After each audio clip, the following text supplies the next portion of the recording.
अस्सलाम वालेकुम my online family, कैसे हैं आप सब। मुझे उम्मीद है आप सब खैरियत से होंगे। I am doctor Nimra and I am back with another amazing vlog.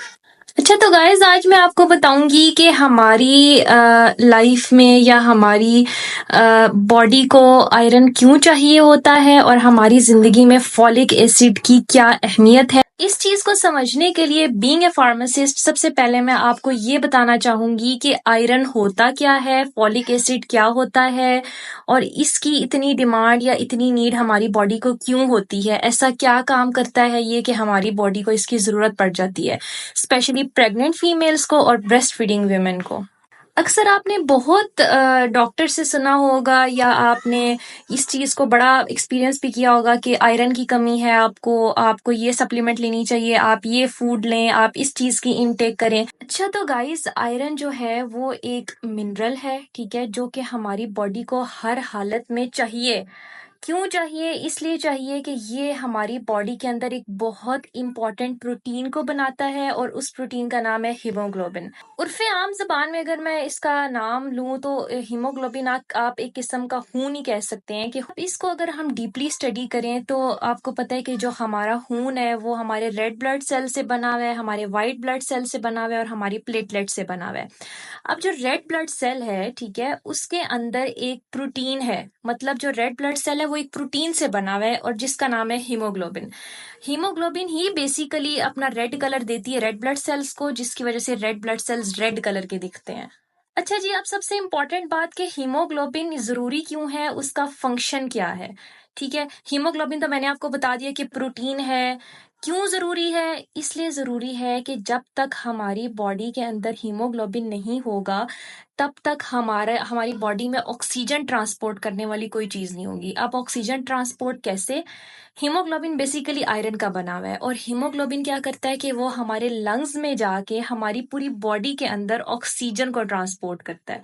ठीक है, सिर्फ ऑक्सीजन को ट्रांसपोर्ट नहीं करता बल्कि हमारी बॉडी से जो वेस्ट है या हमारी बॉडी का जो कार्बन डाइऑक्साइड होता है उसको वो रिमूव करता है।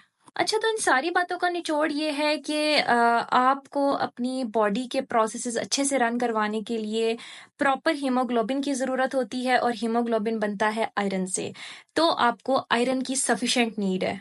आपने अपने आसपास बहुत सारी फीमेल्स को एक्सपीरियंस किया होगा कि जब वो प्रेग्नेंट होती हैं तो प्रेगनेंसी में उनको जो सबसे बड़ा इशू आता है वो आता है कि उनको खून की कमी है। ठीक है, तो बेसिकली उनको ये होती है हीमोग्लोबिन की कमी, क्योंकि उन्होंने अपनी टीन एज में प्रॉपर आयरन की इनटेक अच्छी नहीं रखी होती और इसकी वजह से उनको बहुत सारी बीमारियों का सामना करना पड़ता है, जिसमें सबसे टॉप पे है एनीमिया।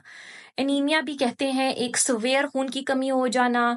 अगर आपको इतनी कमी हो गई है कि वो आपकी रेंज से भी नीचे जा रही है, अगर आपका ब्लड रेंज से भी लो है तो उसको हम कहते हैं एनीमिया। और ना सिर्फ वो अपनी जान को खतरे में डाल रही होती हैं, प्रेग्नेंट लेडीज की बात करी हूँ, बल्कि वो अपने बेबी के लिए भी खतरे का बायस बन रही होती हैं। किस तरह?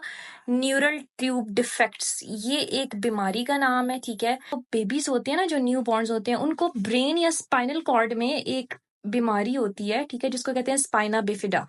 ठीक है, मतलब आप इन शॉर्ट ये ले लें कि उनके ब्रेन या स्पाइनल कॉर्ड के जो प्रोसेसेस होते हैं वो नॉर्मल नहीं होते। तो इसकी सबसे बड़ी वजह ये है कि जब मदर को एक इनफ आयरन की इनटेक नहीं मिल रही तो उसके बेबी में ये बीमारी होने का खदशा हो चुका है। और एक रिसर्च के मुताबिक 12 से 49 साल की उम्र की खवातीन के अंदर जो है वो फोलेट की कमी देखी गई है, मतलब फॉलिक एसिड की कमी देखी गई है 22% फीमेल्स के अंदर। और उस फोलेट की कमी की वजह से उनके बेबीज को आगे न्यूरल ट्यूब डिफेक्ट्स के सिम्टम्स आए हैं। तो गाइस, मेरा इस टॉपिक को चूज करने का मकसद अवेयरनेस फैलाना है कि फॉलिक एसिड या आयरन सप्लीमेंट्स या आयरन कंटेनिंग फूड्स जो हैं वो सिर्फ प्रेग्नेंट लेडीज का लेने का काम नहीं है, सिर्फ ब्रेस्ट फीडिंग वुमेन का काम नहीं है। ये टीनेजर्स को भी लेने चाहिए। जवान जो लड़कियां हैं उनको लेना चाहिए आयरन सप्लीमेंट्स।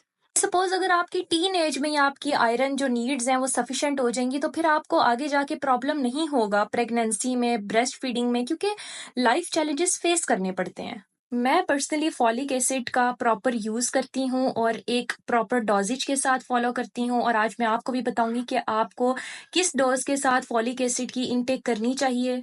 यहाँ पे मैं आपको नॉर्मल रेंज भी बताऊंगी कि मर्द हजरात में कितना हीमोग्लोबिन होना चाहिए और फीमेल्स में कितना होना चाहिए। अगर हम मर्द हजरात की बात करें तो 13 to 16 ग्राम पर डेसीलीटर हीमोग्लोबिन मेल्स को चाहिए एक नॉर्मल लाइफ गुजारने के लिए, और फीमेल्स को चाहिए 11 to 15 ग्राम पर डेसीलीटर। अच्छा तो गाइज अब बात करते हैं कि फॉलिक एसिड या विटामिन B9 आपको कौन से फूड्स में मिलेगा। ये आपको लीफी ग्रीन वेजिटेबल्स में मिलेगा, नट्स में, सीड्स में, मैंगोज, बनानाज, एवोकेडोज।